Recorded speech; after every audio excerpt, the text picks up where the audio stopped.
Hello, Star Wars fans. Welcome to episode 73 of the Star Bros podcast. Thank you for being with us this whatever time of day that you're joining us. I think I always say something of that rendition. It's evening for us all the time, but I can't say that. So I'm just going to say thank you for joining us in your car, in your Wherever you are, pet, wherever you are. whenever you are. That voice you hear is my bro host, Jan Solo. And the other voice you hear is my bro host, Ben Skywalker. How you doing this evening, man? I'm doing well. Thank you for recognizing that there are people in different places and times that are enjoying our show. One of my favorite things. Inclusive, you know? Yeah, of course. One of the things that I really like doing is going This into. podcast. I like doing this. I enjoy going into the data about our podcast and seeing where people are listening. And we do have a bunch of people. Our second, yeah. What? I did this last time. Maybe, but it's true. It's true. So it is true. Maybe somebody in Australia is going to listen on their way to, I don't know, take their dog to the dog park or something. I don't know. I just think that that's a lot of fun. But I was listening to a podcast while I mowed the lawn today. What podcast? It's my Red Wings podcast. Okay, cool. Since I'm a big Red Wings fan, I've even got the Red Wings. Look at that over my right shoulder. I can't do this. Nice. It's tricky, right? Now you know how hard. The weatherman feels. It's not as easy as it looks. Yeah, that's true. Oh, that poor weatherman. All that backwards gesturing and stuff. Well, I think they go to school for a really long time to be good at that. Here I did say, I'm all inclusive, and then I just said he, I know it's a male. So how did they do it? My bad. Yeah, a weather person. A weather person. I had the same problem before. I'm going to try to do it now. So I was trying to point to, if you're watching us on YouTube. Oh, the different, yes. Here's the Spotify logo, but it's backwards for me. So I can poke Ben with my pen if I want to. It's just getting weird. It is getting weird. Speaking of getting weird, my neighbors are having a huge party. So if at some point you see flashing lights, getting weird. They're getting weird. But it's loud. It's late. So if we hear police sirens, everything here is fine. Everything next door is probably not. Yeah. Okay. Well, if I see some flashing lights come up, I mean, there already are kind of flashing, interchanging lights in your background, so it's going to be hard to see them. I'm going through hyperspace. That's all that is. I like it. Or you've got some Purrgil that are. One just swam by. You. That's so cool. Or flew, whatever. Whatever they do. Yeah. Glided by. Glowed. Is that the past participle for glide? I don't think so. Please tell me no. I don't English. Anyway, I thought you were going to say, speaking of weird, we're going to talk about Visions tonight. Yeah, it's not that weird. It's not super cool. But I thought that was your segue. Nah, that would have been pretty rough. It would have been, because Visions is anything but weird. It is spectacular. It is. And this season was pretty spectacular too. So we're going to get into all of that. Not all of it. Not half of that. Good point. Yeah. Because last time we did cover all 9 episodes in one, and we did it in a very choppy fashion. We just bounced around between all the episodes. Would you like this one? What did you think of that one? And we ended up covering a large majority of the episodes, but these felt just so rich and deep that we had to let them sit a little bit and spend some good quality time on each of them, I think. So yeah, we made the decision to split it up. And what did we call this episode? Screecher feature. Very well done. That's you this week. I had to think about it for a second. Because I wasn't. You came up with quite a few pretty good ones. Yeah, I was deep in thought this morning. Yeah, but I liked it. But we don't want to rush through these. As Ben said, these are pretty rich. There's a lot to them. The variety is wild. They're just completely different from one another, and we just want to kind of be able to dig into them a little bit. So we'll cover the first 5 episodes of Vision Season 2 today, and we'll see where we go from there. But we'll get to that in our main segment. In our main one, we have another segment first, and that one is called News from Across the Galaxy. Was that you coming out of hyperspace? Yes. That's exactly what that was. That was pretty well done. All right, we got one really big piece of news in just the past few days that everybody is reacting to and had Mm-hmm. quite a few deep reactions to, should Yeah. say, and that is 1 year on the closing of Galactic Starcruiser, not Galaxy's Edge, No. like you tried to fool me with before we recorded, Yeah. which Sorry was about cool. that. Galactic Starcruiser, which is, for those who might not remember, I'm sure you do, was the all inclusive hotel experience that Mm-hmm. was one of a kind. It was very innovative. That was very well um, tooted. I don't know. Did they toot it? Before it was all over the interwebs. Yeah, that's for Everyone was sure. really excited about it um, when it came out, and they decided just this week to close it. And its last voyage will be on September 28th, and then September 30th. Once that voyage returns, they will close their doors. Mm-hmm. What is your reaction to all this? I think it's tragic news. I mean, I always just assumed that sooner or later we would get there. One way, Same. We one way or started another. mentally planning it. Yeah, and I didn't think it would be this year. Probably not next year, but I just pictured at some point we would have the opportunity to go there and have that experience. And yeah, it's for those of you who haven't gone and are curious and don't know a whole lot about it. It's an entirely self-contained, completely immersive experience where part of it is a story that you experience. Part of it is, yes, you're staying in a nice, comfy hotel with all the amenities that a nice, comfy hotel has. So great food and all that fun stuff. But you get to live in Star Wars while you're Yeah. there. You get Yeah. to be there with characters and cast and other people who are probably just as excited about it as you are. Mhm. And And now, still go to Galaxy's Edge as part of it too. and still go to Galaxy's Edge if you'd like to spend some time there and bounce back and forth, you can definitely do that. But what they announced this week was that they would shut it down at the end of September. They entirely froze the reservations process and allowed people who had made reservations for after September to try to rebook before then. Then, once all the folks who want to rebook have been rebooked, they're going to reopen it. There's going to be no discounts, they mentioned. So you're going to have to pay full price if you'd like to experience Which for a Galactic couple is Starcruiser. nearly $5,000.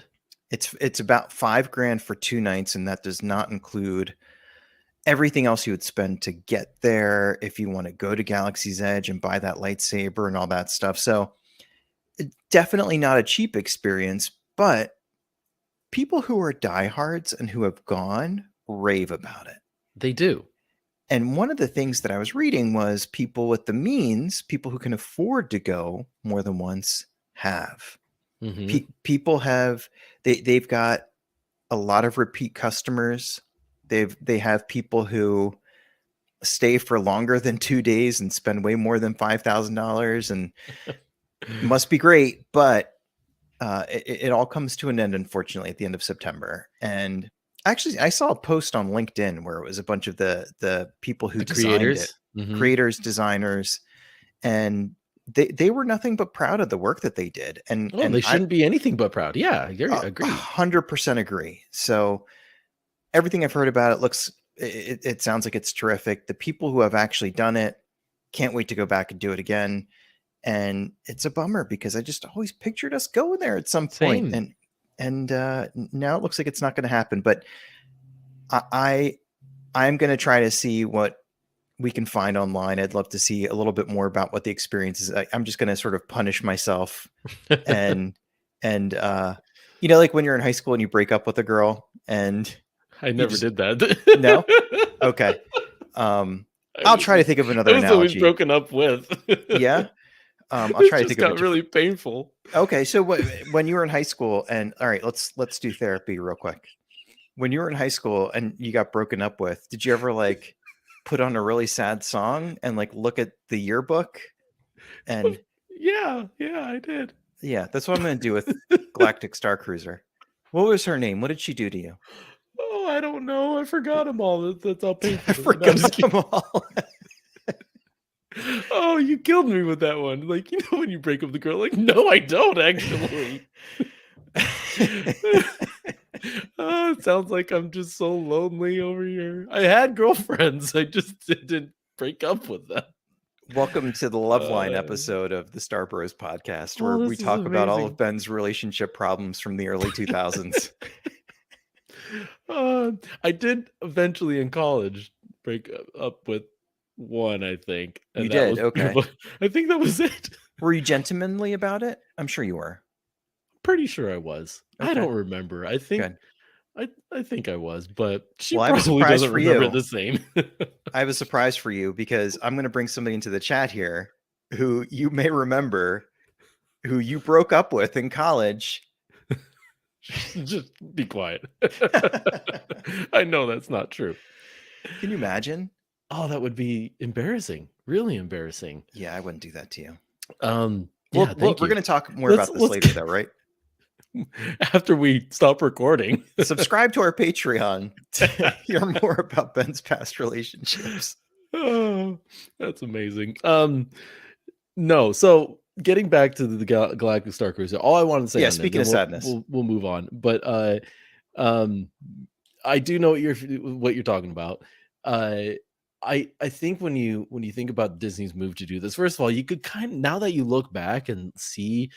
I mean, I was seeing a lot of like promotions, not for the Star Cruiser, but they were bringing a lot of like personalities, like internet personalities, people that are influencers, right, to Galaxy's Edge over the past few months, oh really? weeks, Okay. maybe. And I remember seeing that. I'm like, oh wow, they're still doing a lot to like try to promote this. And now I get it.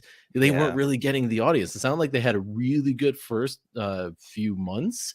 Yeah. And then it just dried up. They weren't getting full bookings and everything. And so, which everyone said they're not really surprised by, because before it launched and you heard some of the prices, people were like, whoa, I can't afford that. Like, no way I can do that anytime soon. I mean, but yeah, some people ponied up the dough for it, but people like you and me, everyday middle class people, that's a little bit tougher to get there, Absolutely. And one of the things that I thought might help offset that was the fact that it's the size of a small boutique hotel. So it's not like if you've ever been in a big city and it's like 100 stayed, rooms.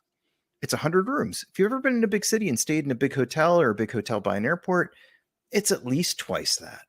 So a lot of the space in that place was taken up by the shared experiences that they created. A lot of the fun stuff of interacting with Star Wars characters, the restaurants, stuff like that. So I thought, maybe they can fill 100 rooms a night pretty consistently, because it's Disney and it's not that much real estate. It's not that much space, but yeah, $5,000 for a 2-night experience. There's just not a ton of people who can swing that, unfortunately. And from the sounds of it, I mean, I Sorry. can now, thanks to this podcast. I mean, the podcast has made us fabulously wealthy. Stop. Move back to my point, because I have a real one. Just kidding. No, I don't even remember what it was now. Okay. But no, I think the fact, I mean, we're getting a little bit business in it for a second here. Yeah. The fact that they were charging $5,000 Yeah. and discounts weren't getting people there. Mm-hmm. Even if they were going to get people there at those discounted rates, they probably wouldn't have broke even. So they were going to start losing money because of everything that they had put into this. Like, they made this really, top of the line, and therefore it was pretty expensive to put on. Right? They spared no expense, so it was pretty expensive. It was pretty expensive. Yeah. And I just I imagine that they're just sitting here saying, okay, we can't keep running like this. If we're not getting the occupancy, and we're not going to, be able to make money if we offer these at steeper discounts, and now it's like, $2,000 for your entire stay. Like, then this is a genius move by Disney, because now people are going to be lining up at the gates to get this last chance for an all-inclusive experience that no one else is going to be able to say they got. And they'll make a lot the next few months. They'll have full bookings, I'm sure. They're going to sell out. Now they but they'll they'll probably turn a minor profit, or if not, at least, not have a huge loss out of this at the end of the Yeah. day. So it's not a bad move by them. No, I don't think it is. I mean, I get that at the end of the day, it is a business, and Yeah. that businesses have to make money and have to do so consistently. And I respect that.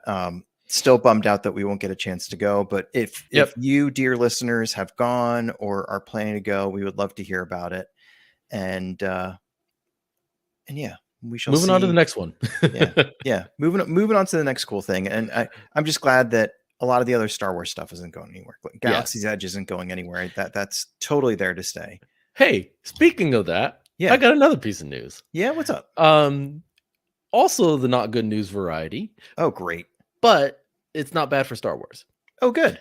They're removing some content from Disney Plus. None of it is Star Wars. Mm-hmm. But one of it is a Lucasfilm property, and that's Willow. Yeah. Now, a lot of people are upset about that. They are. And I think they have every reason to be. I'm just going to say a couple things on this, and then I'm done. First, this has always been my fear with streaming, that you put something out there to the world, people love it, it becomes their favorite show, but it's maybe not somebody else's, and then they take it off. There's a lot of things that are cult classics like that. Like Firefly. You can't find on... Yeah, good example. Right? I remember I bought Firefly on DVD, and it was the whole series, and I was like, this is pretty cheap. And it's because it was only 2 discs. And I didn't know that it ended a little bit earlier than people wanted it to. Yeah. But that can happen. It can happen. And the thing that's surprising about this is some of these shows were like the ones that they launched with the platform. Yeah. Or in the case of Willow, ones that they just launched 6 months ago. Not even. I think that ended in January. That feels like it was yesterday. That's pretty wild. Pretty much was. It was 4 months ago that ended. I think that will resurface at some point, but I get, we were talking about there's like some virtual shit. It had its diehards, and the diehards are pretty loud. They have this virtual shelf space to work with, and they're clearing some shelf space, and they're bringing other stuff on, and they're keeping our Star Wars stuff, thankfully. But yeah, people now are on edge because they're like, well, now anything can happen. Yeah, exactly. And I'm going to be a little bit more nervous the next time that they do this, house cleaning. If there's a show that they're like, oh, people haven't watched this in a little bit, we're going to take it down. I'm like, please don't touch my Star Wars stuff. Please don't. I mean, they got some Marvel stuff they're pulling down too. Most of it's like the docu-series stuff, but still. Yeah. Anyway. Yeah. I don't know. I just assume with streaming stuff that it's going to be there forever. Same. But it's not the case. Can't. Yeah. It just really can't. So hopefully they do release some of these so you can buy them. That would be my preference. So that people who really want them, and they can make money off that. People who really want them can get them. Yeah. Yeah. Anyway. All right. I've got a little bit of Andor news. Let's talk about that next. Okay. Season 2. Filming was underway in a particular place, but the filming location was shut down. And that place was the delightfully named Windspit Quarry. Can you picture a quarry in your mind? I can picture a quarry, but... Okay. Well, Windspit Quarry is in Dorset, England. And it is the location of Saw Gerrera's hideout. Oh, okay. And they were filming there, and the filming was shut down because of 70-mile-per-hour winds, and the period of time they were filming there, that part of England got about 90% more rain than it's ever gotten before. So is it like all underwater now? I don't know. I'm flying out tomorrow to check, so I'll text you. Very nice. I don't know if they've been back. Apparently that whole area has become pretty dangerous with the winds and the rain. But it suggests to me that we might see some more of Saw Gerrera's gang in season 2 if they were there filming. Yeah. I mean, we knew we were getting him anyway, but yeah. It's just more proof. I like more pieces of proof. Yeah. So some challenges in the process of trying to film some exterior shots in Andor, but we'll still get it at some point. Well, along those lines of Andor news, Tony Gilroy basically has stopped all producing efforts for Andor at the moment. Do you know what his real name is? Tony Gilroy? Yeah. Tony? His real name is Philroy. Oh, I would have assumed it was Anthony. Philroy Gilroy. Philroy Gilroy. Wow. Yeah. No wonder he just goes by Tony. Yeah, right? Just to make it less of a mouthful. Yeah. But no, he stepped away. I just made that up. Oh, come on. You know I'm gullible. Stop that, you jerk. Imagine the birth announcement. I can. I could. I did for a moment there. Our dear son, Philroy Gilroy, 7 pounds, 8 ounces. And then people just started writing back, "You're too cruel," and they changed it. Philroy. Go on. Anyway, what were you saying? Something about some Star Wars show? Stepped away from it because of the strike, the WGA strike. So I don't know really what that means, and I would imagine the show can go on a little like without him, at least for a little bit. I'm guessing there will be some delays because there's some things he's needed for as the lead, showrunner and producer for the show. I mean, the directors can still direct, but they can't do reshoots. They can't. It's like this is going to be really difficult for them to keep. Like, do you just pull the plug? I don't know. I don't have to make these decisions. I'm not paid enough to do that. I think there's stuff that they can still do. I think they can still work on certain things, but I think more than likely he's going to come back and want to do reshoots and rewrites. Yeah. And they're going to probably be delayed a little bit just to make up for that lost time. And by the way, there's no light at the end of the tunnel for this strike, as far as I know. No, I haven't heard anything. So I really don't dare speculate, but I'm thinking that it could be a little while. And if that means that it's a little while before the showrunner producer gets back on set and actually starts working on a show, Andor season 2 could be delayed by weeks or months. Who knows? A lot of stuff has already been delayed, and so it's just a matter of time before this one is too, is my guess. But I don't know. But by the way, I'm good with that. I'm fine if it means you're getting it done and the quality is great and all that stuff. Like you're not cutting corners. Yeah. I'd rather that Tony Gilroy make the show he wants to make to the level of quality that he wants to make it, just like you said, rather than that they rush some product out because of some timeline that they agreed to before they ever knew that the strike was coming. And I read that Kathleen Kennedy is pretty amenable, understanding of the situation too. And so she's, voiced her support for Tony as well as others that are fighting in this strike. Good sign. So, she doesn't want things to be delayed too, but the fact that she's like okay with this, and that's just what we're getting in the public, I think is a good sign. So, yeah, I'm not concerned. Amenable is a good word. That's a good SAT word. I've been using that one a lot lately, and I feel like I overuse it, and so I gotta slow down. Plus, I'm always worried about using it wrong. Okay. Well, I'm going to keep a counter in every episode for however many times you say it. So I believe you do that.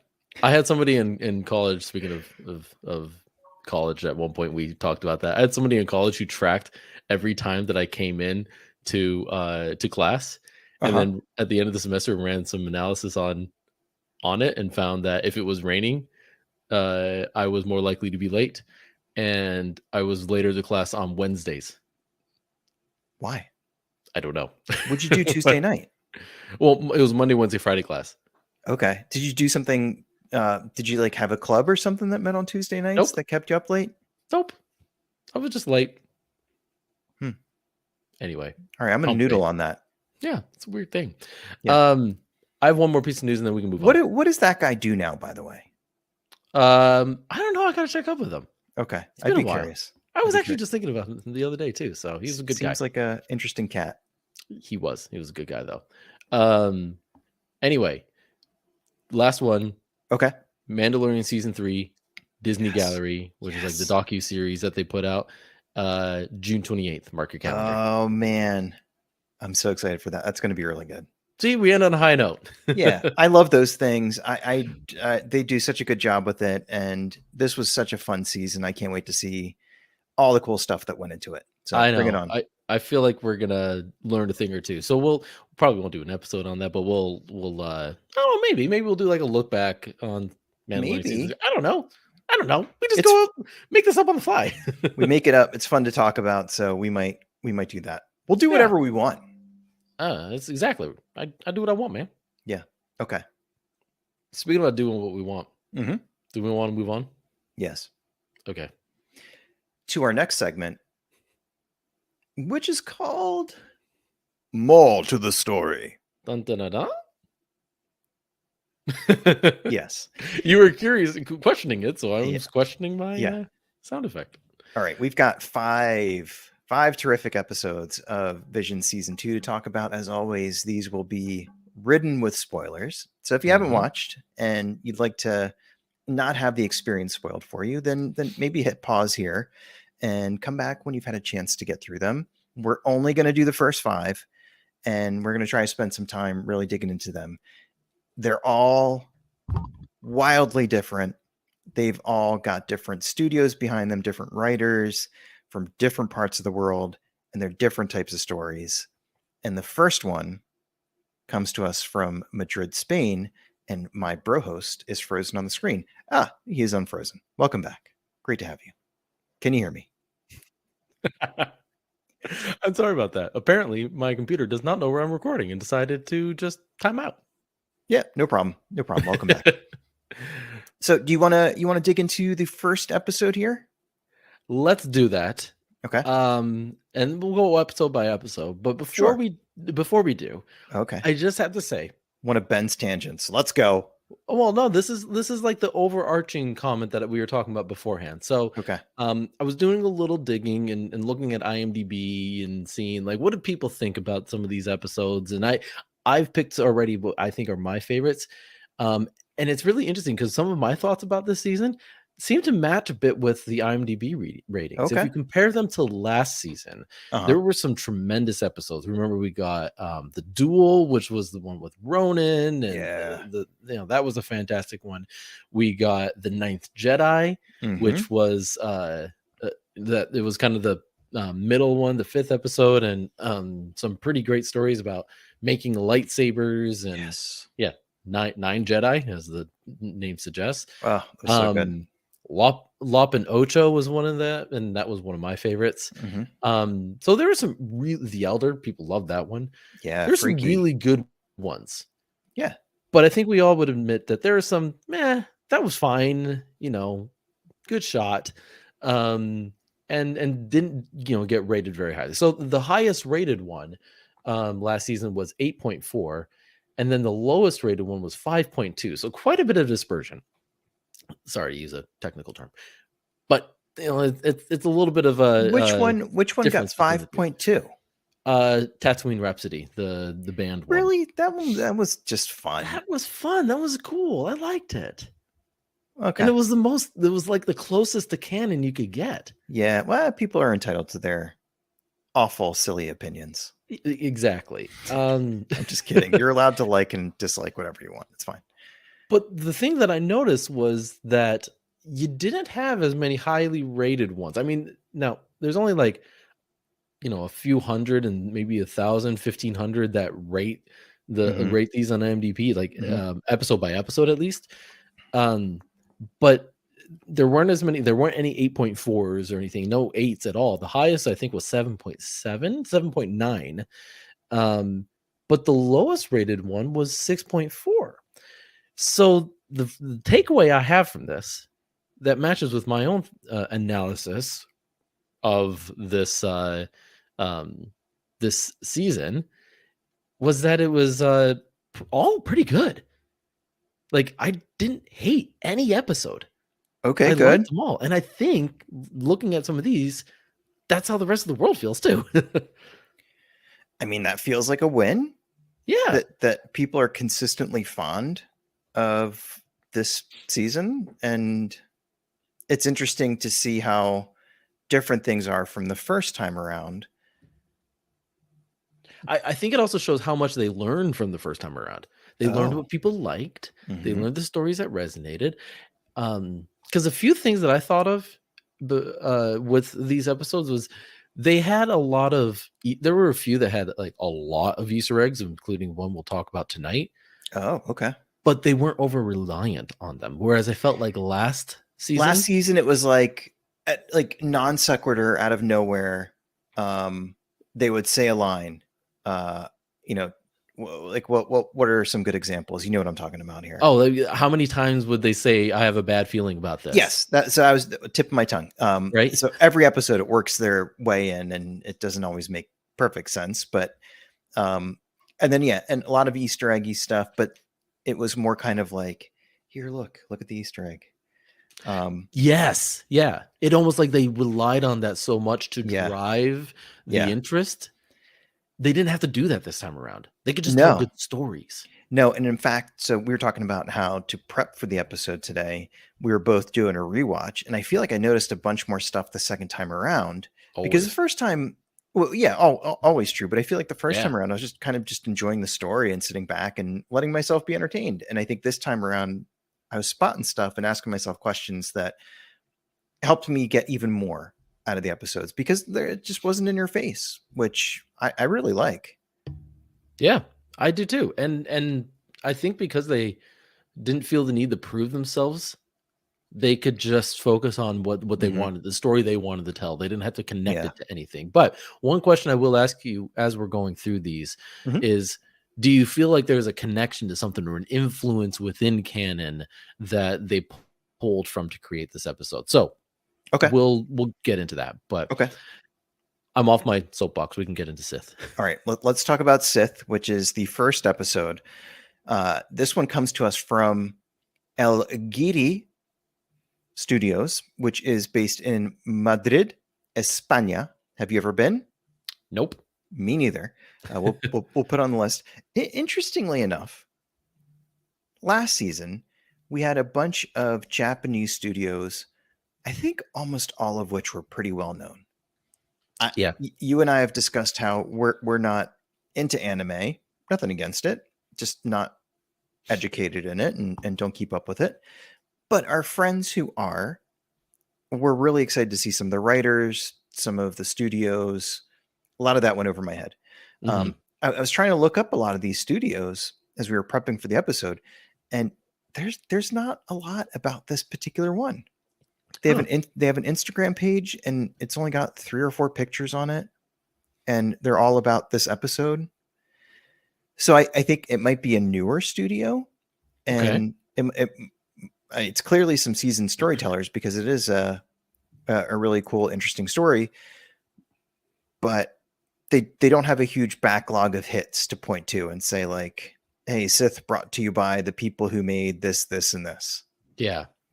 Well, So you know what? I mean, I kind of got the feeling as I was watching this that this visually looked like nothing I had ever seen before. I agree. And it was fantastic because of that. Oh, it was beautiful. It was one of those things where years ago, uh, I was in the UK and I was out at a restaurant with some friends, Are you and going to that one tomorrow? I might stop in. I'm not sure how far it is from Winspit Quarry. They had cartoons playing and they had music playing, and sometimes like it just went really well together visually and the sound and whatever. Like I feel like this was like a visual work of art, and you could almost make a music video out of it. Like it's just that type of like unique experience. Uh-huh. Yeah, I would agree. Yeah. Um, it it again, it was unique. It was very artful. I mean, there's that's not a real fancy word for what we saw. Yeah, there was a ton of color and things like that, but And then um at times there were not. oh yeah, and the absence of color was just as just as telling. Yeah. And I'm including both sides of that spectrum, white and black. Like they were using both really interestingly. Um I think it and was I think it was Thelonious Monk who said sometimes stop. silence is the loudest thing in the world. Yeah. I'm not even listening to you anymore. Come on. That one was serious. That one was serious. Was it? Yeah. Okay. I mean, you caught me with Philroy, and I'm not gonna fall for that anymore. So I was just, as soon as I hear letters that I've never heard together, I'm stopping you. No, but in all seriousness, to get back to that point, I thought the use of color was amazing because the use of non-color was like really clever too. Like when she Yeah, wakes up, there's no color. yeah. And then as she starts to do stuff, then color starts to fill her day. But what's And her also interesting about that too was that it almost seemed like it was all in her mind, because then once we'll talk about the Sith Lord that comes up later, um, it just looked like a base when in the middle of their fight. I thought And you about had like that.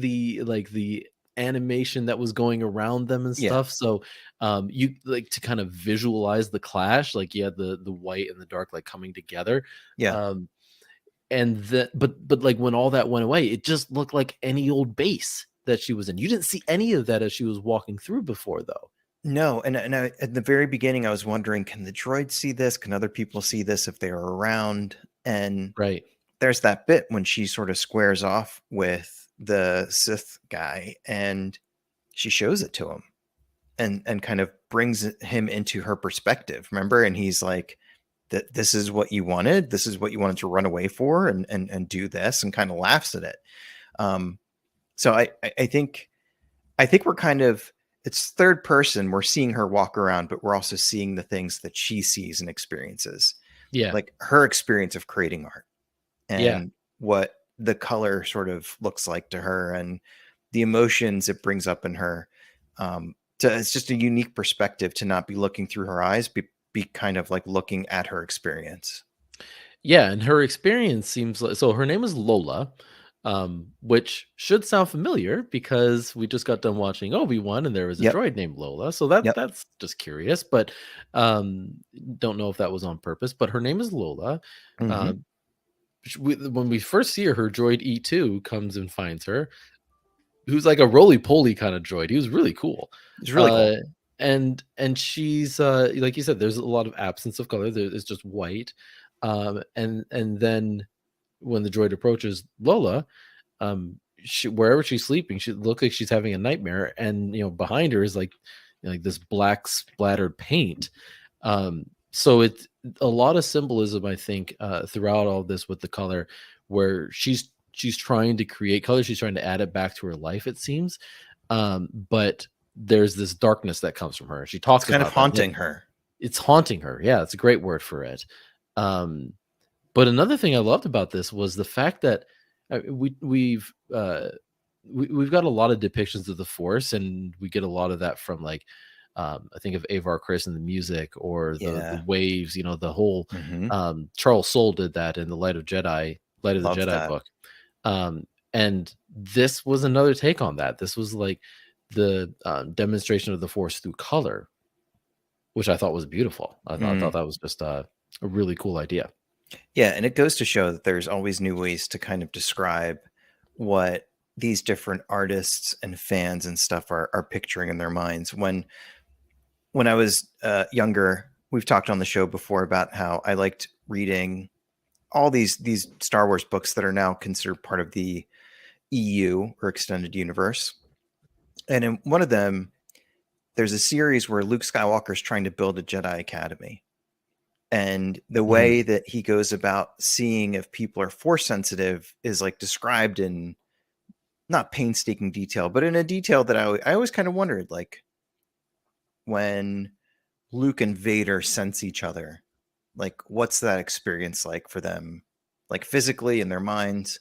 Yeah. And it in the book, it's described as, Luke reaches out and it's almost like running your hand across something smooth and then you find a little bump in it. And he said that he would like touch the bump, and if the person was force sensitive, then the bump would like push back. It was almost like they were sort of touching through the force. And I always thought that was kind of Ooh, cool. where have we seen that happen before? Yeah, yeah, yeah. Um, but it just goes to show that there's like this way is not a way that I had pictured in my mind before, and it was just really neat to see artists create it on Yeah, screen. uh, totally agree. And so I think this one makes me think of Ronin, which was also like that. It was very visually different. Like it was Yeah, almost black and white except for just little splashes of color. splashes. Um, and that's what the one that kicked off season one. So it was Yeah, really interesting that this one kind of followed a very similar theme, that's a but good point. brought it to another level with the color, right? Yeah, that's a really good point. And it felt very similar in terms of a story. It was yeah, I mean, the only difference here was that you know, there's no villagers or anyone that were that, Ronan was trying to protect. But this is about a former Sith user. Lola like used to be a Sith, dark side user I meant, Hmm. and she's trying to escape that, or at least And be more of this gray Jedi, or not gray Jedi, like gray Force user, you know? she's found some peace, and now that peace is being disrupted, just like in Yeah. the Ronin episode where the dark side comes to town. Yeah. So let's talk about her adversary for a moment here. So him and his cronies show up, a couple other guys, and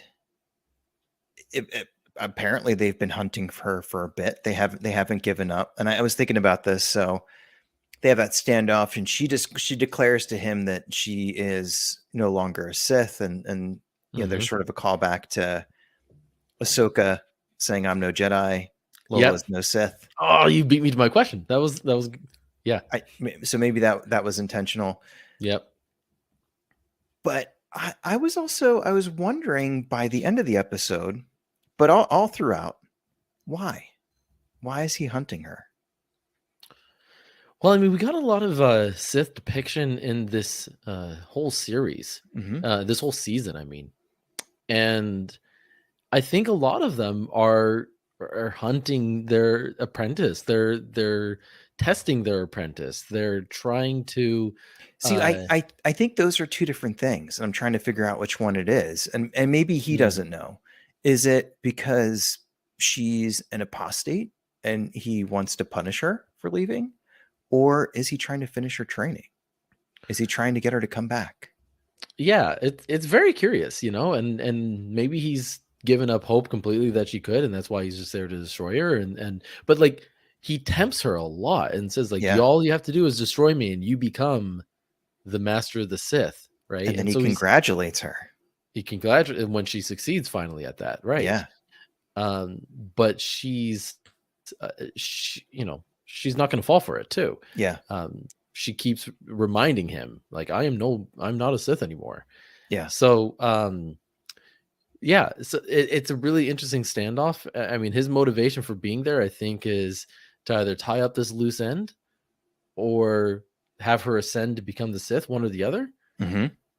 But she triumphs it, and so I think she thwarts his plan a little bit. I think that's it, by the way. I think it's kind of both. I think he goes there with maybe a tiny bit of hope that he can bring her back into the fold, but ultimately it's just a loose end for him to tie up, Yeah, and yeah. he'll be happy to get rid of her if he can. Plus, gosh, she just looks so cool. Looked really cool. Got some real Inquisitor vibes. Yes. Speaking of really cool, I liked some of the vehicles in this a lot. I Oh liked yeah, the one wheel thing yeah. when it went off the That's an cliff. Utapau callback. Oh yeah, yeah, you're right. When she kind of like leans over in it and it becomes this cool double gun thing and she can shoot behind her. Oh, that was so neat. I love the ship that she takes off in at the end. I love some of the vehicles that we get in this whole series, but in this episode in particular, those were cool. Agreed. This one, I mean, it got things off to a great start. Artistically, it's probably the best. Story wise, it's up there. This one has to be on the top of many people's lists, I would imagine, Yeah. when they're thinking about their favorites from the season. So, top grade in my book. We got a lot to get through. Should we move on to the one that inspired the name of this episode? Yes. Yeah, let's do that. And this next one is from Cartoon Saloon, which is a production company based out of Ireland. And I'm not familiar with their other work. Maybe I am, and I just don't know it. But not a huge name that jumped out at me. But this one's called Screecher's Reach. Mm. And why don't you tell us a little bit about your experience of watching this one? Yep. So we're introduced to four children, for lack of a better word. I think they're pretty young. They At seem least a like couple of kids. them are, right? Yeah. It seems like Doll, there's an age gap, but yeah, it seems yes. like they're kids. I think Doll and her friend Bathan, I think is how you pronounce his name, were the older ones, and then you had two younger ones, Quinn and Kina. Is what I wrote down. Uh-huh. She's just this cute little purplish bug-looking creature. It's so cool. Adorable.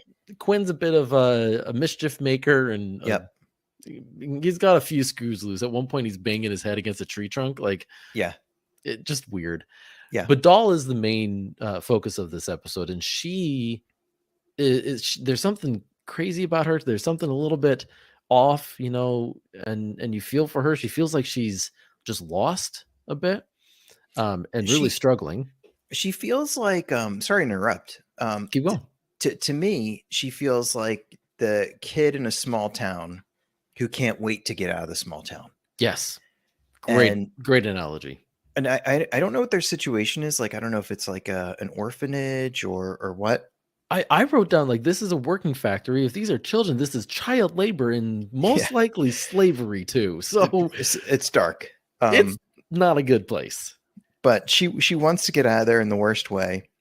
I think the others maybe aren't able to as clearly picture a better life than she can. But she's already kind of in her mind. She has a little bit of a plan. Yeah. And the first time I watched it, there's a couple of moments when she's kind of talking into her necklace and holding it like a talisman and almost sort of like meditating or praying with it. Yeah, But 'cause she keeps saying, "Give me strength, give me courage," something along those lines, right? yes, yeah. And to me, this is sort of like when you're a kid, you do like all this different myth chasing type stuff. Like before you have a phone or a computer or whatever, and it's like you and your friends on your bikes, you hear about something and you ride your bikes over to go and see if that thing is indeed true, whatever. And I every time you sometimes when you talk like this, I like want to know what your childhood was like more and more. And just like what experience did you have that made you jump on your bike and want to go find out what happened? I did not grow up like in the Goonies or something. Like I didn't It find pirate treasure in a cave. sounds like we're gonna have therapy sessions where we talk about my love life and whatever shenanigans you got involved in. In my childhood.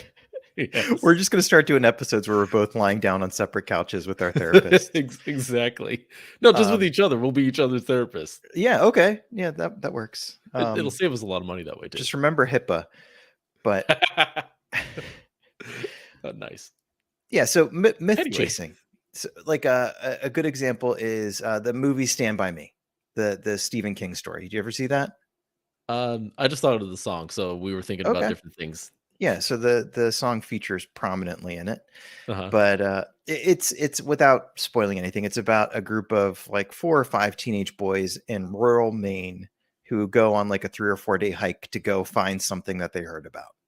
And to me, this is a similar thing where Mhm. it's like this gang of friends, they don't really know what they're getting into, but they're gonna go and get and see what happens. They're chasing a ghost, and They're literally chasing a ghost. it doesn't sound. I mean, they're not prepared for it. They're not taking it seriously. No. At least two of them aren't. We know. Um, but yeah. So what happens is, yeah, Doll they escape this working factory with terrible working conditions. But the scenery outside is beautiful. Gosh, with the like Oh those yeah. the like paintings of a galaxy. It was just beautiful. Yeah. They talk about the scary situation they're about to get in, and Quinn and Kina are the ones that are bringing some levity to it. But Doll's focus. She's like, no, I something's calling me to it, and I gotta go. And Despite all the danger. one of the characters says to her at one point around that, maybe it's when they're sitting around the fire. I wrote this down. He says, "Doll, you've always wanted something more." Yeah, And you can just tell at that point that this feels like her chance to get something more. But we don't. The first time around, you don't despite know the what that risks. means yet. Yeah, despite the risks, got to give it a go. Yeah. So they get to the cave. And I want to know what you thought because I looked at I said the young one Kina goes, "This is a bad place, a dark place." And you can see by the imagery of the cave, Yeah, it reminded me a bit of Octo and the pit where the dark side was calling Ray. yeah, yeah. It was something like that. I Yeah, got a lot of callbacks to that, but we are just entering a mountain yeah. instead. Um, but very similar vibe. Uh, we go in and there's this monster. What was your reactions to this? This is we talked about this. So, I was texting you when I first started watching this, and I was like, man, I feel like it's like, Saturday morning again, and I'm a kid watching cartoons. And then all of a sudden, like, this was like legitimately scary. It The the scream was. the screaming in particular was really scary. And then of course I'm like, oh yeah, of course his battery and his flashlight's going to start to die and flicker. Um, Uh-huh. Which I think but had to do with the force, yeah, yeah. right? Extinguishing. It was so dark in there. The dark side was so powerful. It was It was just extinguishing the light. sucking the life out of everything. Right. But yeah, and then they have that moment where the screeching, I guess, kind of like rattles the walls of the cave and cuts the group into two, and Hmm. Doll just has to go. Yeah. Can't help herself. Yep. She's got And to then stay and finish this. she's sealed in with whatever this thing is. Which then it ignites a lightsaber, a red A lightsaber. bright red one. And then the other thing I appreciated about the artwork here, the way that they visually represented stuff, is it seems like Doll and friends were drawn in like a complete, like the lines touched. They looked like full figures. But the Screecher, when you first meet the Screecher, it looks like a kid drawing like crazy with crayon. Like it was just like Mm-hmm. this wild, uncontrollable thing. But and then when the Which made you lightsaber came out, convinced that it was yeah, in your mind, in her mind. And that's what she yeah, says at one point. Like, this is just in my mind. yeah, This isn't real. It's real. it looks pretty real. That lightsaber's real and it'll hurt you. And then it gets darker in some ways. Interestingly, not at first, because if you remember, it's dark already. So you feel like she's trapped in this dark place. And in your mind, you're thinking, okay, Doll's a good person. I Yeah, have this feeling like she's, not on the, on the dark side or anything. And this light emergence from up top, hmm, and that makes you like go to the light. Like there's visual tips to this being a um I don't want to say Jedi, but like a light side user finding their way to the yeah, light yeah, and yeah, yeah, embracing light. So like the visual aspect of that made me think that she was finding the light within herself, and that's what was going to save her in the end. yeah. And we see the force sensitivity, the rock, and like she makes it move, and it falls down on Screecher. I don't know Hmm, what her name is. yeah. And so like all feels well at that point, and then the whole room is bathed with light at one point. So you're thinking she's found it, she's there, and then she grabs that lightsaber. And Well, feels the first tug. feels the tug. First, realizes that this isn't in her mind. This is a real person. Yep. Feels the tug, goes for that lightsaber, and strikes her down while she's pinned under the rock. Yeah. I mean, that is no light side user, right? That's a little bit dark. Yeah. Uh-huh. And then thankfully they don't show that bit, No. but it's clear that's what she does. And then she emerges and is reunited with her friends. They survived. Big relief. But they're also like, what happened to you in there? You're changed. Yes, absolutely. And then descending from the sky is like one of the coolest, most like stylistic ships that we've seen Yeah. yet, I think. And then what I think we see is her new Sith master. Yeah. Her Sith master, who calls her apprentice, Doll, Mm-hmm. and the friends are just I'm worried now for the friends. I'm like, Me too. you guys gotta go. This is not gonna end well for you if you Yeah. stay put. But what's interesting is just the looks of betrayal on their Yeah. faces. They're like, "Doll, who is this? What are you doing?" And she says um, that she promised her a good life, the Sith master.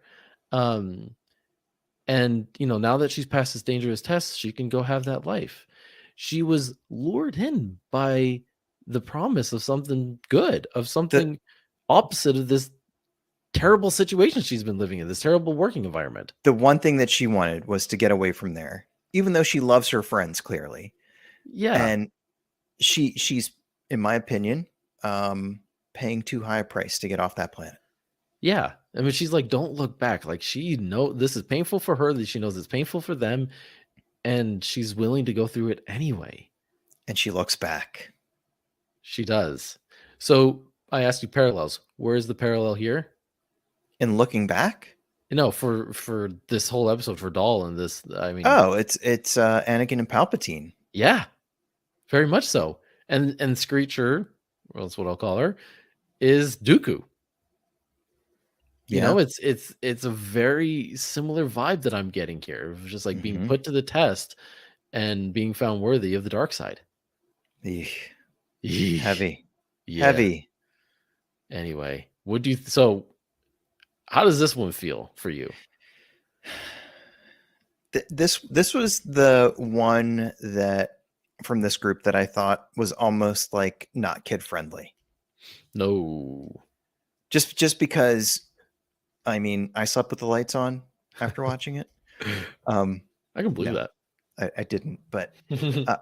the screeching was really intense, but that's just not a happy ending. It's a No, heartbreaking ending. but it was seriously so well done.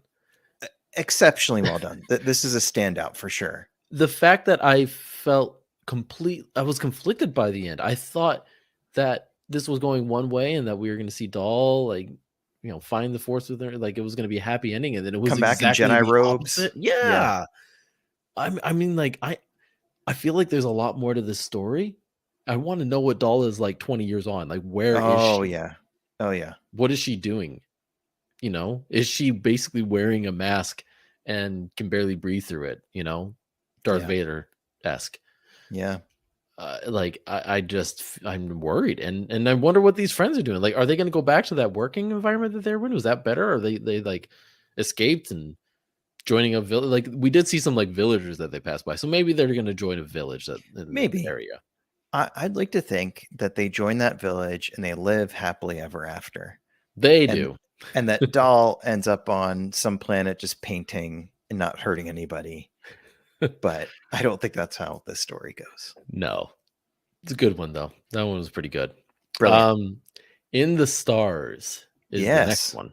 Yes. From the production studio Punk Robot in Chile. I feel like I've heard this one before. Yeah?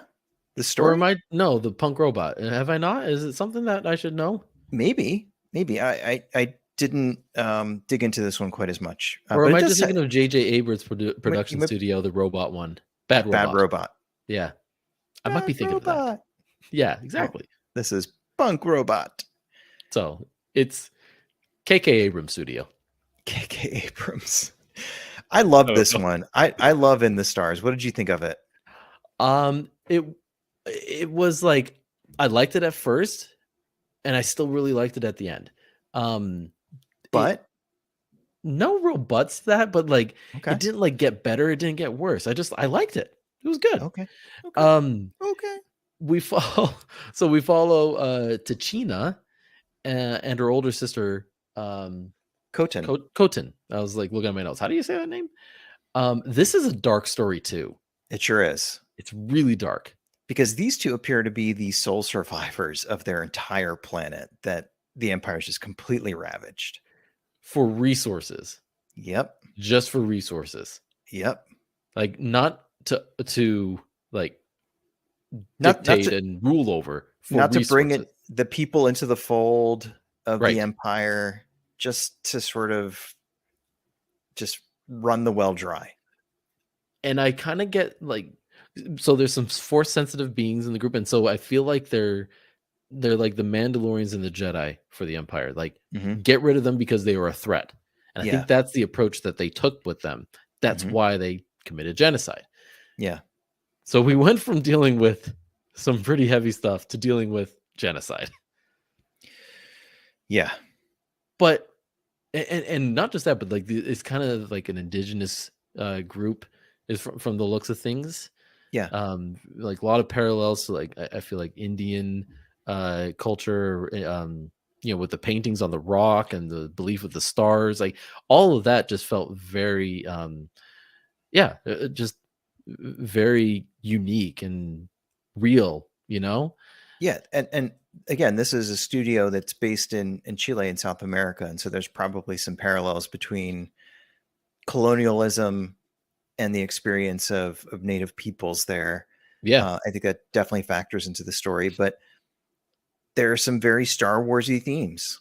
There is the theme of, the ragtag underdog crew taking out the big, mean, well-funded, well-organized empire, the force sensitivity, the spirit of hope that runs through the whole thing, even though it's sort of against the odds. All of that stuff felt very Star Warsy, but I loved the little bits of like Starlight coming through and Yeah. uh, powering the ability to see the story told on the wall, and how these two are kind of the not only the only survivors, but like the culture carriers for who their people used to be, Yeah. and they want to continue that, but they barely have enough drinking water. Yeah. And I really liked, by the way, the animation style. Like there seemed to be like different things going on. Like I think it was animated, but it kind of looked like claymation. And then it looked like some of the other things, like the water was animated a different way. And it all just sort of looked kind of fresh and new to me. Like I just feel like, just like the first episode, I feel like I haven't seen anything else that looked like this. And it wasn't Yeah. distracting, but it felt novel. It was like, oh Yeah. wow, haven't seen that before. That's pretty cool. Yeah. I would agree with that. I mean, there's just little pieces at the beginning too when I mean, there's like it was like stardust that was coming off of a plant or something. Like Yeah, it was like some very unique. mushrooms. Yeah, that's what it was. And I was like, this is just something like I've never seen before. Um, That reminded me a little bit of like the like Tinkerbell's fairy dust, just sort of yeah, like that's a good sprinkling example. and glowing around. Yeah. Love that. That's a perfect parallel. But these two characters too are really interesting. So Tachina is dictating the story of her mother and what she did to try to protect her daughters Yeah. and to save her village from the empire as they were coming in. So it hints to her force sensitivity. And I think Tachina, who's a little bit more naive with it, calls it like mother's power, mama's power, or Hmm. mama's strength. Yeah. Um, and you can tell she's trying to, at the very beginning when the TIE fighter is coming in, she's like holding out her hand, like trying to use it, like she believes that she can, but she Yeah. just doesn't understand it yet, very in her young age. But Koten does, but she's cut herself off from it and she's very conflicted. She's grieving still.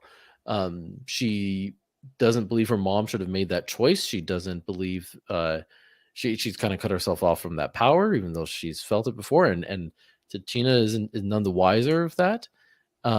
There's a lot of, again, we talk about heavy stuff, dealing with the grief and fallout of that. Yeah.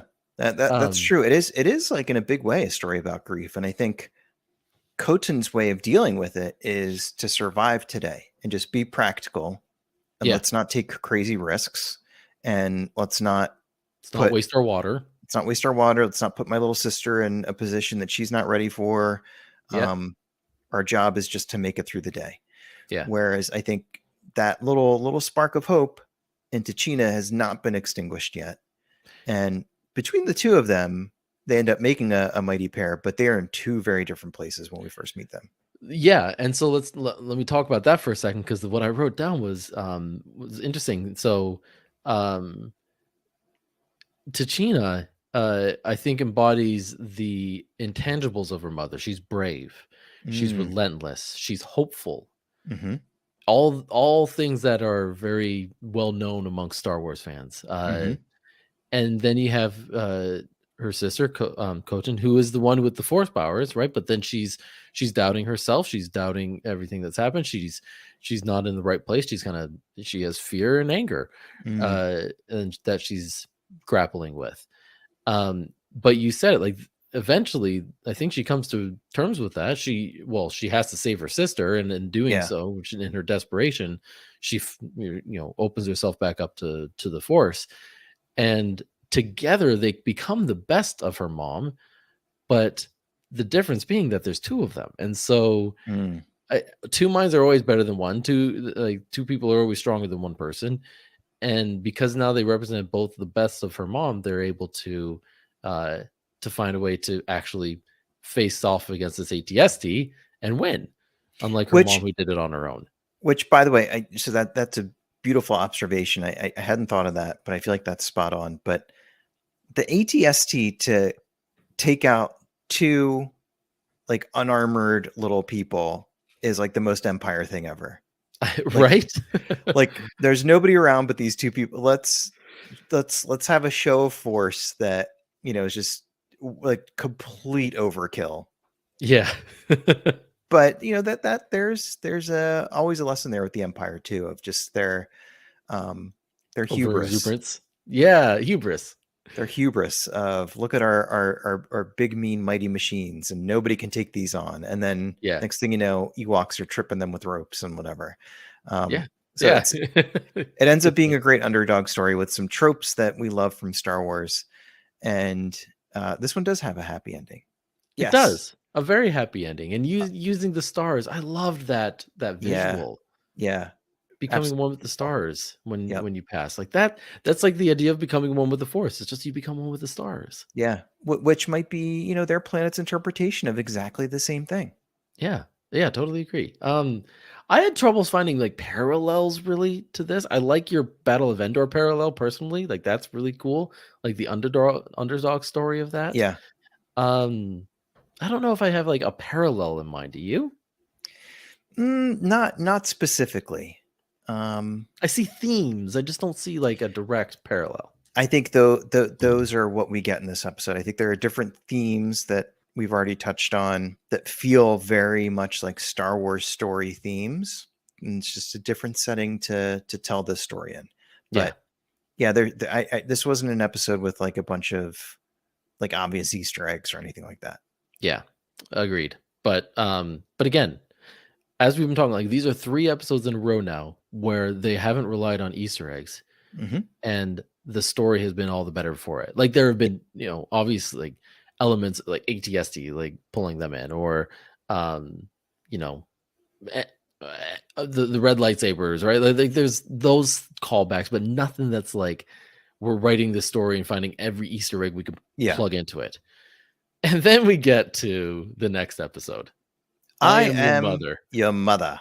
Even Yep. the title itself is a play Oh, on the right out of the gate. And I think it works especially well here because this is a lighthearted, funny episode. There's poignant moments for sure.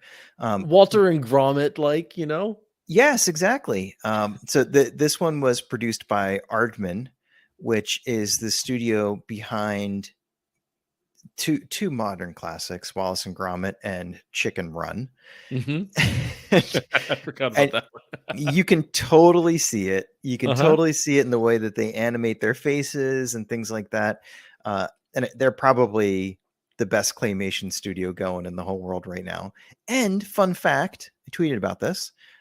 This was directed by a woman from Poland, Oh, which cool. is the first Polish person to ever direct any Star Wars stuff. So that was pretty cool to see.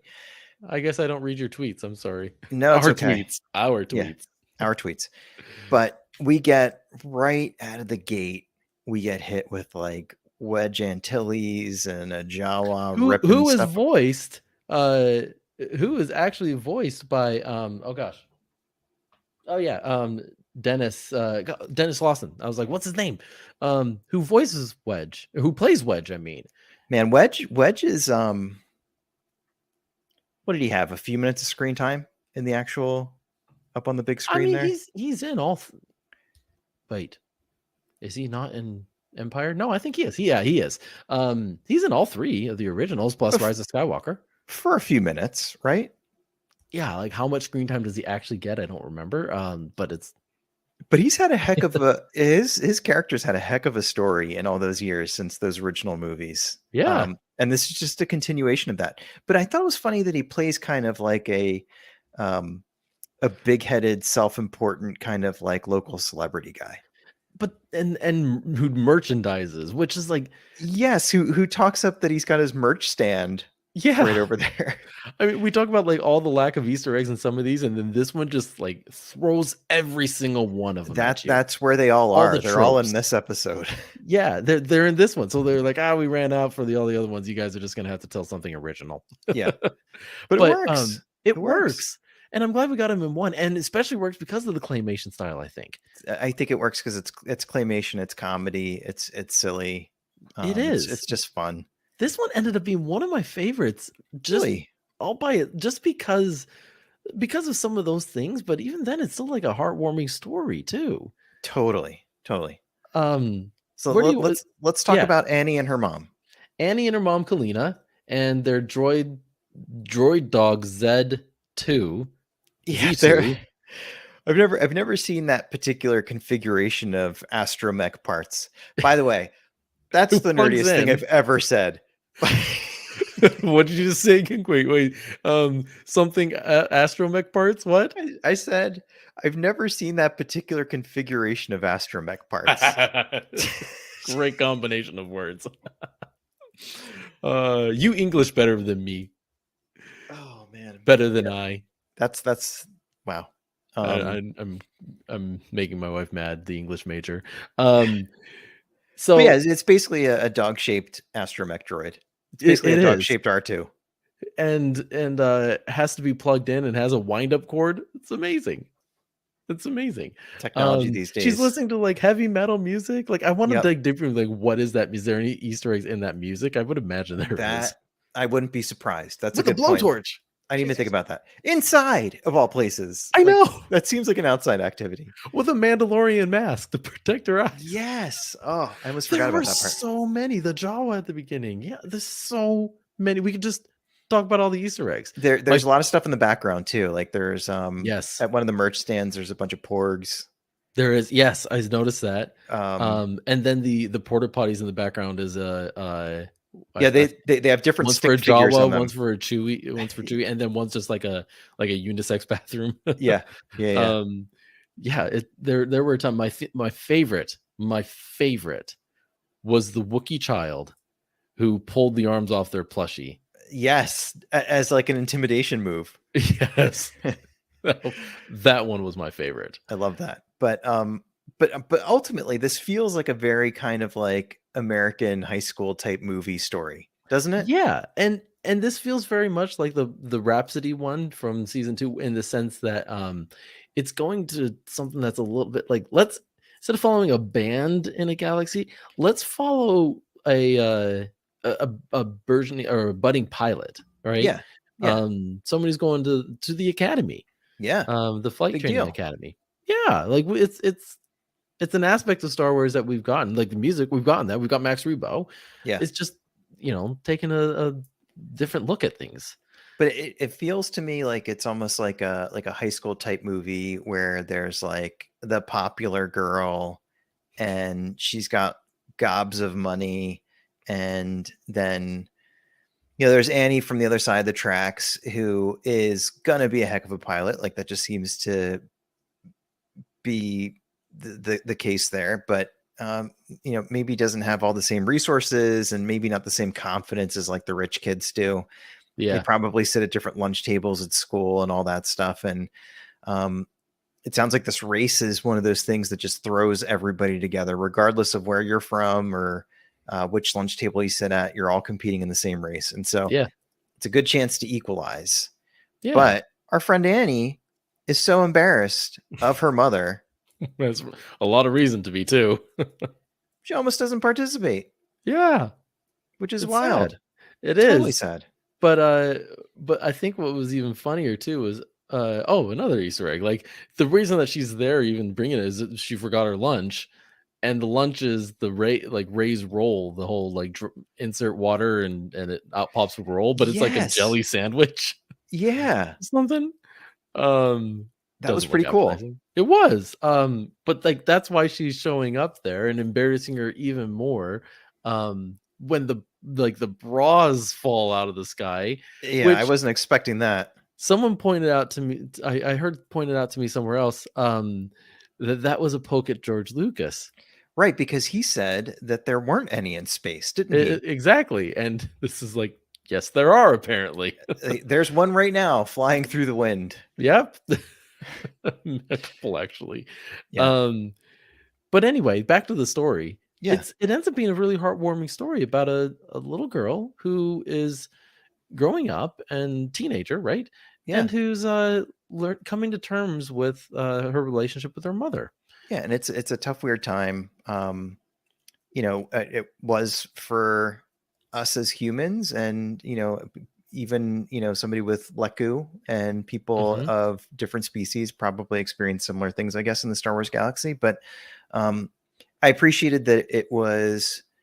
I think there's two parts of it where it's heartwarming and the reconnection that her and her mom have, and I love that at the end her mom's like, yeah, of course you're going to be embarrassed of me. I'm your mom. And it's just That's like, okay. yeah, it just accepts that it's a natural thing. But I also appreciate that there was a little bit of a takedown of like the rich kid of, oh, Hmm. maybe they aren't as happy and all that as they portray themselves to be. And maybe a lot of them chasing success is them, I don't know, overcompensating for the lack of real closeness in their relationship or whatever. That Yeah. sounds like therapy talk. But it's a takeaway that I had from the episode.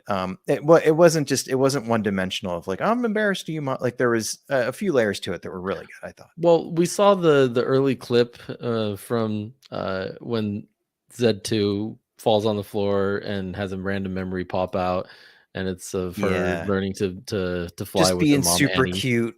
Yeah, and doing the Ryloth roll, and then by the end, she's doing the Ryloth roll to win the race, Yeah. and showing everyone up, and dodging the Death Star ray. That was funny. By the way, Um, where was this? Do we know? Like, do they name the planet? I mean, where's Wedge from? Maybe it's wherever Wedge is from. Oh, that's a good thing to look up. Yeah. Yeah. All right. I'm sure we know what planet he's from, but I don't know off the top of my head. Uh anyway, but I mean it ended up being a great story, right? With all of its comedy jammed in there. Great Um, story. I love I feel like Taika Waititi does this, which is why I'm excited for his movie. I feel like sometimes he packages things as like a really silly joke, mhm. and then you unpackage it a little bit and it's like, oh, there's some really like deep touching stuff in there. Some Yeah. like very like heartwarming stuff. I feel like Yeah. this episode was kind of like that, where I was giggling, but I was also feeling the feels. It's on Chandrilla, by the way, Chandrilla. which Beautiful this time of year. I mean, it's known for its rolling hills and its calm seas. So yeah, I would say Yeah. so. I'm Yeah. reading all of this right now off of Wikipedia. I was Mhm. just like, oh, it's got to have it there. But Chandrilla is known as it's the world of where Mon Mothma's from. So No it is a very like way. high end society kind of planet. Okay. Um, I mean, as we kind of see with uh Mon Mothma and her lifestyle in what's it called? Great point. Great connection. Andor. Andor. Yes, thank you. Yeah. Anyway, let's move on to the last episode. Oh my gosh. Last one. All right. Journey to the Dark Head. Yeah. I did not know what to do with that title at first. When I just looked through the titles, I was not sure what I was going to get from that. I thought you froze on my screen for a second. I was like, No, I was what? Huh? Leave me hanging. deep in thought there. All right, so this one is from Studio Mir, and this one's from Korea. So just across the Sea of Japan from Japan, not all that far away, just a couple hours on a plane. So in so far in the You series, sound like you've just traveled the world, like going to England, UK, like a couple hours away on plane. Like you just, how do well, you know these things? um, a lot of geography B stuff when I was a kid. You know, I came in second place in a National Geographic Geography B. Ah, I did not know that. That's pretty cool. I'm Yeah, learning something about my bros here. in fourth grade. Yeah, Very nicely done. and the question that I lost on was, do you know what state Charleston is in? South Carolina.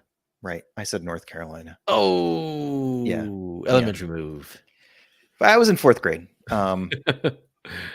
Elementary move for elementary. Is And the kid who won, that a word?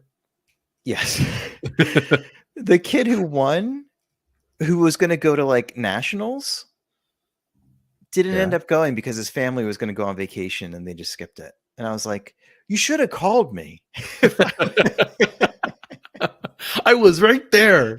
I was like this close and I would have gone. I would have figured it out. We've got a lot to process in therapy from the sounds of things. Man. Anyway, that kid stole my dream of being a world traveling major geographer. Yes, he did. You're thinking too hard about this. So I'm nervous. So between, all right, I wouldn't have known you. I would never have met you if you would. No, I'd be working posh lifestyle. I'd be working at Rand McNally making globes, and you would be going to the Galactic Starcruiser every other week. Yeah, I'd be flying over the equator just to see if it's there to make sure I put it on the right spot in the map and whatever. And you're like, oh, there's the line. There's the line. There's the international date line. Anyway. Okay. All right. So Journey to the Dark Head. Didn't know we just took a pretty big journey ourselves. We did. Listen, this whole episode has been therapy for me. I hope you've gotten as much out of it as I have. But I have, yeah. Yeah. I feel a little bit more broken than at the start, but I'm just gonna scream in the pillow when we're done and have a good cry. Rock back and forth. Why are we delaying getting to this episode? It's so good. I'm gonna cuddle up with my Newt Gunray body pillow and just call it a night. Don't say that while I have water in my mouth. I don't actually have that. So nobody assume that, please.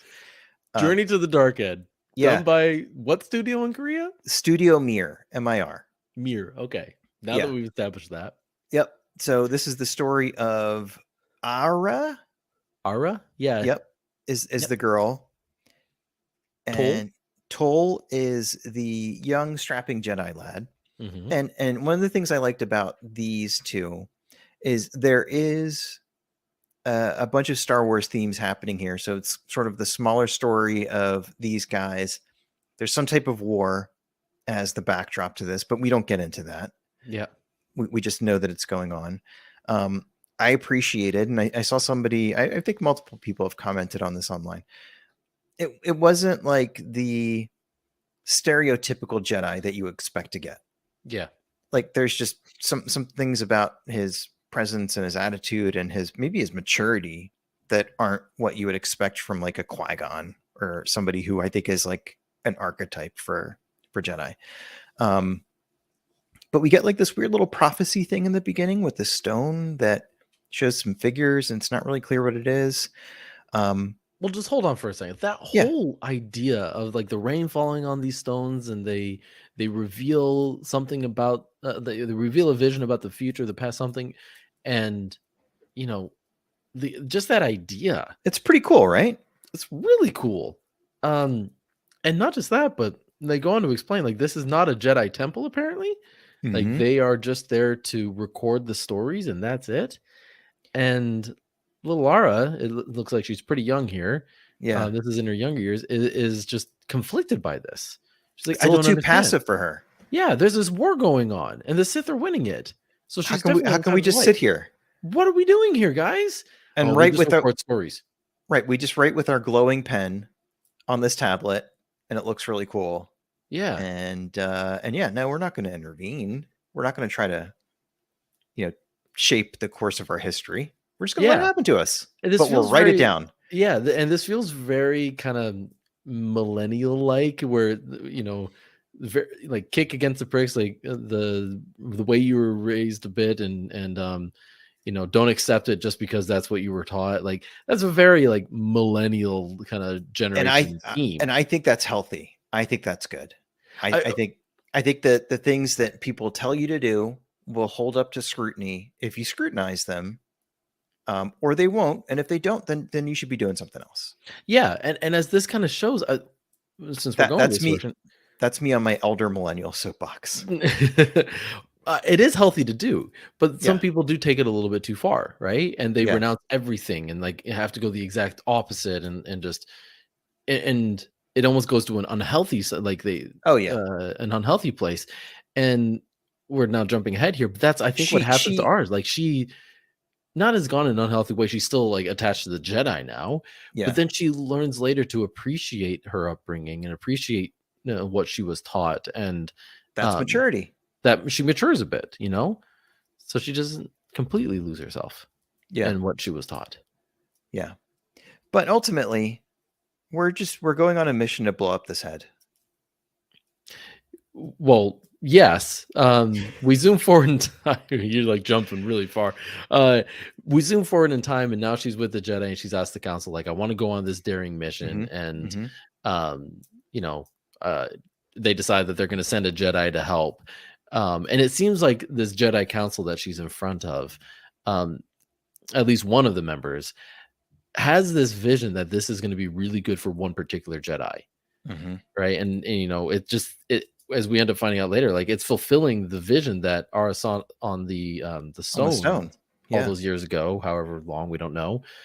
And, we'll get to that in a second, um, but there are just a lot of, like, themes at play here that pull from a lot of, the Jedi, and from things that are familiar, um, but more importantly, like we love to do our episodes talking about like lessons from Star Yeah. Wars, right? Life lessons.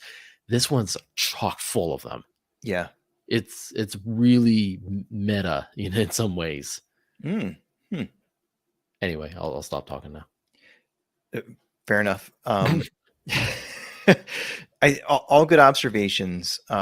Speaking of like some of the life lessons here, I kind of bookended this episode with the writing and the keeping of the records, and then towards the end, and we can talk about all the stuff that leads up to this, but um, our young Jedi here has a line about how, what does he say? He says something about how light side, dark side.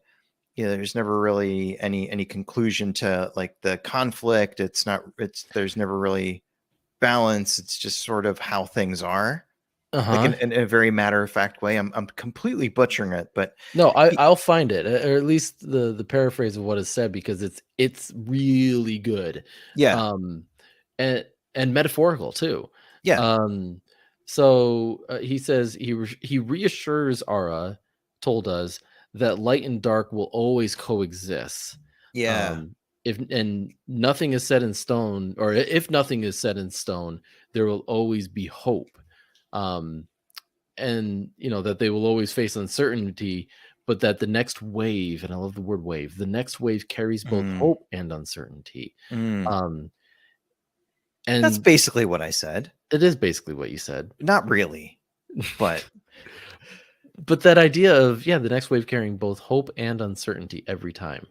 yeah, and the so I think she's like a little bit jarred by everything she's experienced and seen, and I think he has like a very matter of fact way of like delivering this line, and I think his way is accepting without minimizing it, Right. and that's something that I've been thinking about recently about how some people, in order to like get comfortable with something, will like really minimize it, like, no, it's fine. Yeah, somebody stole my car. It's fine. And it's like, well, Yeah. that's horrible that somebody did that.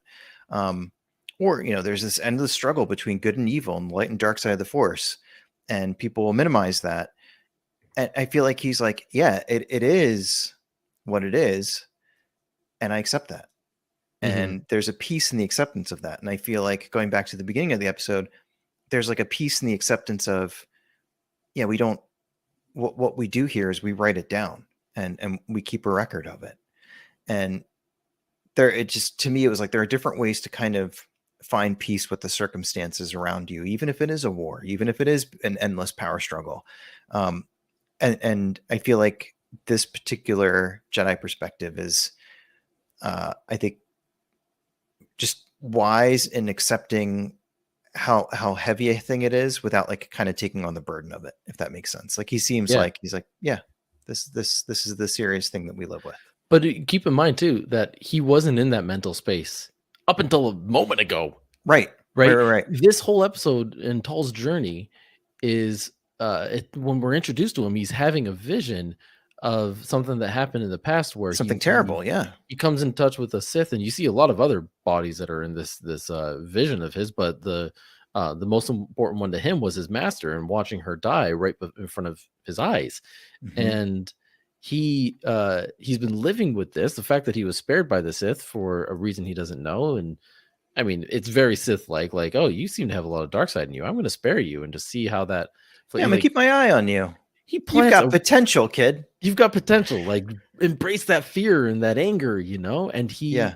he has it, and you see it in his eyes. You actually see it in his eyes at one Yeah. point. And he's got like a little bit of an attitude and all that stuff. And it feels like there's something under the surface there, but he finds some peace at the end there, I think. He does, but he finds it because he confronts within himself Yeah. that evil, and then literally destroys it with the Sith. Bishan, I think is how you said his name. Yeah, which by the way, I really liked how they kind of styled him and how they presented him. I liked the veiled face. Yeah, And then, the true face of evil of the dark side is revealed, and he gets to, have this battle with him up on the statue and actually see like into his eyes, which is pretty right, cool. right. But even then, like as he's fighting him, he realizes that he's not fighting the Sith, he's fighting himself. What? I'm gonna lay down. Keep going. He's Tall is fighting himself, and that's the vision that he has. He realizes like he's there to destroy Wait. that fear in himself. So what you're telling me is maybe the battle he's been fighting has been right in But here the whole inside time? himself all along. Yes. Yeah, I am telling you that. But without saying that cliche phrase. Is that cliche? Yeah, it's like the battle was within ourselves all along. Wow. Anyway, Okay. well, and then there's these towers like that Aura is destined to destroy, and there's such a Mm-hmm.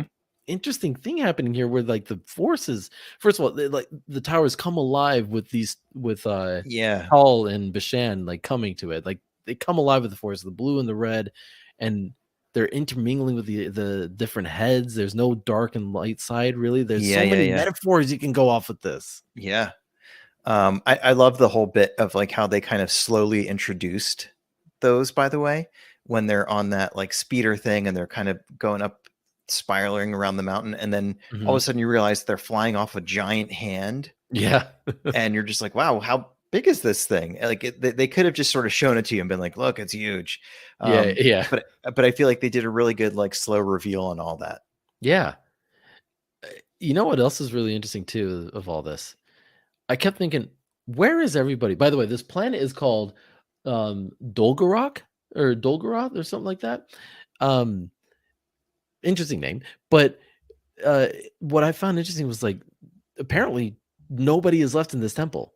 Like where is everybody? When they fall back to the ground, it looks like it's been abandoned. Yeah. Oh, yeah. Good point. Like the old wise guy isn't there anymore. The Yeah. other vision readers aren't there. Presumably there was like pilgrims, making a Right. pilgrimage and whatever else. Yeah. So I'm like, where did they go? What happened to them? What did the Mm, Sith destroy them? Like, is that another how sad she left? question. Like, is she like It the could only one be. left? It could be. So many questions. This is one that is going to get a few rewatches for sure in the not too distant future. And there's a few of these where I'm like, I want to know the rest of the story that happens before or after, the pieces that you couldn't tell, That's the or thing, you would though. have told if you had 30 minutes. You're never going to get it, just so you know. That's fine, I This, guess. this is me doing. Don't say never. They This gave us is a book on Ronin. that's true. It's unlikely. Fine. Well, if they give me any, give me on this episode, please. So I think Thank you. I think it's incumbent upon you to keep using SAT words to try to figure out what you think the rest of that story is. Okay. I think so I'm a big Andrew WK fan. Are you? Yeah. Oh, Huge. I didn't know that. And he went dark like a little over a year ago, and he took down his website, his He social went to the media and dark stuff side? like that. Nope. Maybe, I don't know. Nobody's heard He's from always him, wearing but white. I Did know you switch to black? he actually did for one show that I was at. But That's really cool. yeah, How many shows have you been to of his? 2. Oh, we need to make more. I You know, need I to do know. more shows. But somebody online said, so he went dark, stopped putting out music, nothing else out there. And somebody online said, he's such a proponent of other people being creative. Like, he just had an album come out, whatever. Maybe he wanted other people to sort of take it and run. Like, take a step back and be like, you guys paint, do your thing, tell stories, you fill in the gaps, you go ahead and daydream about what I should have done next, write your own music, whatever. And I feel like that's kind of what it's like with Visions of like, we'll give you this taste.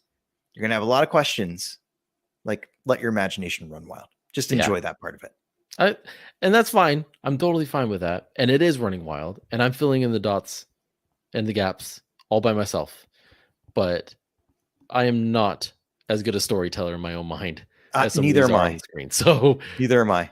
I will take what they give me too. In my mind, I'm like, well, I guess they're probably fine now. Like, it's like, all right, Randy. Wait, is your interior monologue not a Southern lady? No, my interior monologue speaks French to me. Really? Used to. I used to dream in French. That I was going to ask you about that recently. I dreamed in French for a good spell. Huh. It was really crazy. Wow. Anyway, my last thing on this episode, before we finalize, and then back to my question, where's the influence in this? I get some real Anakin Padme vibes. Not because of a love interest, though. Like, that's the only thing it lacks. It doesn't appear to be a love interest, at least yet. My imagination can fill in the gaps if it needs to. But there's this, like, this is a kid's show. Yeah. Yeah. My imagination isn't filling in that many gaps. Come on, man. I'm just saying they're very much at odds with each other, and it's the non-force user, force user. How do they come together and pair up and work together on this mission, right? But it feels very Attack of the Clones like with Padme and Anakin. They're going off and doing their own mission together at odds for a bit, but then at the end of it, they make amends. But I thought the same thing of like, they're in two very different places in life and have different obligations and expectations, but just fit together really well as a team. And they don't change who they are to do that, though, which is interesting. Right. They just have this experience together that makes them grow. Yeah. So who knows? Well, in their minds, he could be floating a pear over to her plate at a dinner sometime soon. I'm not. Yeah, maybe. Yeah, my imagination can go there. But yeah, and their minds are probably just thinking. I'm looking at the planet name. We'll always have Dolgarok or. On that note, we both. Oh my gosh! So we should end. We should end, and we'll be back to talk about some more Visions very soon. Maybe not the next episode. We haven't quite decided what that's going to be yet. Have we? I think we just got to keep the ball rolling. Okay. All right. Wrap this up. Yeah, we'll keep going with this. So no, but we do have some ideas for the next few ones down, including finally getting back to looking at season 2 of the Bad Batch. Yep. And we have a fun one on technology that we want to do. Yes. So and then the one I threw out today about the animated series, which we already have a title for. We do, thanks to the titles you sent over. Yeah. So we'll get to all that. Stay tuned and you'll find out. But maybe that'll fill the gaps until Ahsoka. Maybe, yeah, because Ahsoka is just probably 4 or 5 episodes away. Maybe. Wow. 6 episodes, maybe. That's crazy. Yeah. So time will fly, and we'll have a few things to talk about before then. Yep. But thank you for joining us on this particular eve or morning or afternoon, whatever time it is for you, wherever you are. We got to figure out how to get that tagline right. Yeah. Yeah, I don't know. Thanks everybody everywhere all the time. I don't know. I love that, actually. Maybe that could be it. But hey, wherever you are, if you'd like to interact with us on the interwebs, there's a few different ways you can do it, and we welcome that. We'd love to hear from you. We'd love to hear what you would want to hear about, what you do like, what you don't like. Speaking of, if you do like, if you do enjoy the show, please consider smashing that subscribe button on the Leaving a Braxy rating.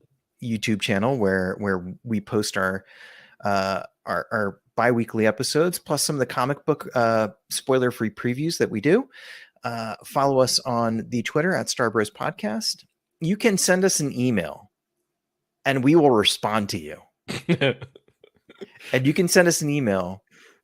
We're the Starbros Podcast at gmail.com. And we will write back. I cannot guarantee the quality of the response. I once, do you know Where are you going with this? Do you know who Gabe Newell is? No. He's a video game guy. He's one of the brains behind one of our favorite video games, Portal. Oh, yes, I like that one. And he's famous for his emails out there, and he'll just write back to people. Okay. And so somebody wrote him an email and said, "Dear Gabe, I told my girlfriend that I would write you an email, and I told her that you're really cool and that you would write back. So will you write back?" And he just responded and wrote yes. And that was it. But anyway, so we'll write you a longer email back. Like, don't hesitate to send us all of your fun fan theories, ideas, what you think you're going to see on Ahsoka, what you thought of Visions, what you want to hear us talk about. Yeah. And you can find us on Facebook. And you can find us in Pennsylvania, where we live. And if you do, we'll be really surprised. But that's all. That's all I got. Thank you for listening. Bless your hearts. I don't have anything else to add. No? I'm just going to say thank you. You're all awesome. Oh, that's nice. Jan, you're awesome. You're awesome too, man. When you're not reminding me of my former love interests and how much they stink. Sorry about that. It's all good. All is forgiven. I'm in a good place now. I've got a great wife. I'm proud of you.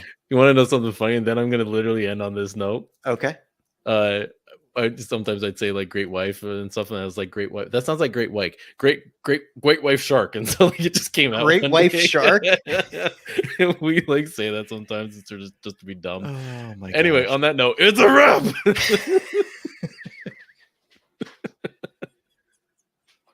What a journey. I just had to do all that.